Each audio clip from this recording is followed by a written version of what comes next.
ವಿಧಾನ ಪರಿಷತ್ ಸದಸ್ಯ ವೈಎಂ ನಾರಾಯಣಸ್ವಾಮಿ ತಿಪಟೂರಿನ ವಿವಿಧ ಶಾಲಾ ಕಾಲೇಜುಗಳಿಗೆ ಭೇಟಿ ನೀಡಿ ಶಾಲಾ ಮಕ್ಕಳ ಮತ್ತು ಮಹಿಳೆಯರ ಶೌಚಾಲಯಗಳ ಕುಂದುಕೊರತೆಗಳ ಬಗ್ಗೆ ಪರಿಶೀಲನೆ ನಡೆಸಿದರು. ಬಳಿಕ ಮಾತನಾಡಿದ ಅವರು, ಮೂಲಭೂತ ಸೌಕರ್ಯ ಕೊರತೆ ಸಾಕಷ್ಟಿದೆ ಎಂದು ಬೇಸರ ವ್ಯಕ್ತಪಡಿಸಿ ಕಾಂಗ್ರೆಸ್ ಸರ್ಕಾರದ ವಿರುದ್ಧ ಆಕ್ರೋಶ ವ್ಯಕ್ತಪಡಿಸಿದರು.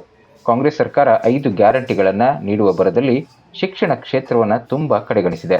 ಈಗಾಗಲೇ 7ನೇ ವೇತನದ ಆಯೋಗ ವರದಿಯನ್ನು ಮುಖ್ಯಮಂತ್ರಿಗಳು ಶಿಕ್ಷಕರಿಗೆ ಭರವಸೆ ನೀಡಿದ ಹಾಗೆ ಫೆಬ್ರವರಿ ಬಜೆಟ್ನಲ್ಲಿ ಜಾರಿಗೊಳಿಸಬೇಕು. NPS ರದ್ದುಪಡಿಸಿ OPS ಜಾರಿಗೊಳಿಸಬೇಕು. ಇಲ್ಲವಾದಲ್ಲಿ ಶಿಕ್ಷಕರ ಸಮುದಾಯ ನಿಮಗೆ ಮುಂದಿನ ದಿನಗಳಲ್ಲಿ ತಕ್ಕ ಪಾಠ ಕಲಿಸುತ್ತದೆ ಎಂದರು. ಈಗಾಗಲೇ 3 ಬಾರಿ ನನ್ನನ್ನು MLC ಮಾಡಿದ್ದಾರೆ.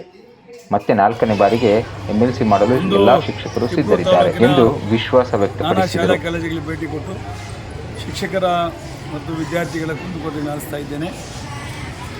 ಎಲ್ಲ ಕಡೆ ನನ್ನ ಗಮನಕ್ಕೆ ತಂದಿದ್ದು ಏನು ಅಂದರೆ, ಶಾಲಾ ಕಾಲೇಜುಗಳಲ್ಲಿ ಮೂಲಭೂತ ಸೌಕರ್ಯಗಳ ಕೊರತೆ ಇದೆ. ವಿಶೇಷವಾಗಿ ಹೆಣ್ಮಕ್ಳಿಗೆ ಶೌಚಾಲಯದ ಕೊರತೆ ಇದೆ. ಆಮೇಲೆ ಲೇಡಿ ಟೀಚರ್ಸ್ಗೆ ಶೌಚಾಲಯ ಸೌಲಭ್ಯದ ಕೊರತೆ ಇದೆ. ಶಿಕ್ಷಕರ ಹುದ್ದೆಗಳು ತುಂಬಿಕೊಳ್ಳಿಲ್ಲ ಅಂತ ಅವ್ರಿಗೆ ಭಾಳ ಬೇಸರ ಇದೆ. ಜೊತೆಗೆ ಕಾಂಗ್ರೆಸ್ ಸರ್ಕಾರದ ಮೇಲೆ ವಿಶೇಷವಾದ ಆಕ್ರೋಶ ಇದೆ. ಅದೇನು ಅಂದರೆ, ಕಾಂಗ್ರೆಸ್ ಸರ್ಕಾರ ಬರೋಕ್ಕೆ ಮೊದಲು ಕಾಂಗ್ರೆಸ್ ಪ್ರಣಾಳಿಕೆಯಲ್ಲಿ NPS ತೆಗೆದಾಕ್ತೀವಿ, OPS ತರ್ತೀವಿ ಅನ್ನೋ ಭರವಸೆಯನ್ನು ಕೊಟ್ಟಿದ್ದರು. ನಮ್ಮ ಶಿಕ್ಷಕರು, ಸರ್ಕಾರಿ ನೌಕರರು, ಅನುದಾನ ನೌಕರರೆಲ್ಲ ಸೇರಿ ಒಟ್ಟಾಗಿ ಕಾಂಗ್ರೆಸ್ ಪರ ಮತಯಾಚನೆ ಮಾಡಿ ಅವರು ಇದನ್ನು ಈಡೇರಿಸ್ತಾರೆ ವಿಶ್ವಾಸ ಅವ್ರಿಗಿತ್ತು.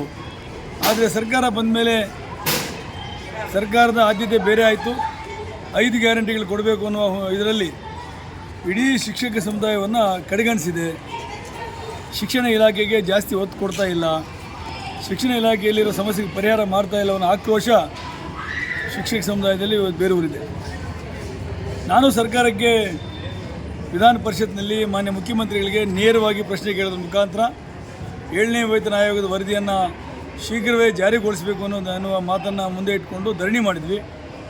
ಸರ್ಕಾರ ಮಾತು ಕೊಟ್ಟಿದ್ದಾರೆ, ಈ ಬಜೆಟಲ್ಲಿ ಅದನ್ನು ಮನಸ್ಸನ್ನು ತರ್ತೀವಿ ಅನ್ನೋ ಮಾತನ್ನು ಹೇಳಿದ್ದಾರೆ.